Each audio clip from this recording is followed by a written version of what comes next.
Assalomu alaykum akajon, yaxshimisiz? Imkoni bo'lsa, Paynet xolisdan pulni bank orqali yechib olish bo'yicha ma'lumot bering. 4 ta savolimiz bor. Bu birinchisi, 4 tasiga ham shu videoda javob beraman. Videoni oxirigacha ko'ring. Do'stlar, Paynet xolisdan bank orqali yechib bo'lmaydi. Aynan Paynet xolisni o'zidan yechib olsangiz bo'ladi.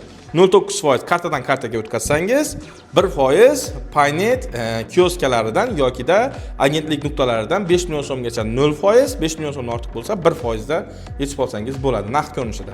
Keyingisi, aka boshqa Payme, Uzumbank va boshqa ilovalar ko'rib qo'ysak bo'lmaydimi? Yo'q, bo'lmaydi. Sababi ular o'zlarini marketplace, ya'ni o'sha uzumnikidan ishlaydi.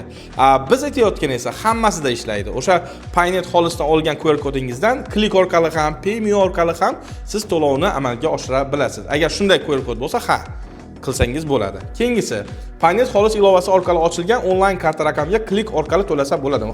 Bo'ladi. Sababi klikni hozirda qo'llab-quvvatlayapti. Aynan Paynet xolis QR kodi. Keyingi savolimiz. Paynet xolisdagi hisob raqami bilan bankdagi hisob raqamidagi mablag'lar yillik hisobotga qo'shiladimi? Do'stlar, qo'shiladi. Aynan bankdagi hisob kitobingizga tushgan pul va Paynet xolisda ikkovini qo'shganda 1 milliardni tashkil qilishi kerak. O'sha joyga e'tiborli bo'ling. Agar 1 milliard oshib ketsa, KKS va foyda solig'i to'lovchisi bo'lasiz. Keyingi savollarda ko'rishamiz. Menga obuna bo'ling. Rahmat.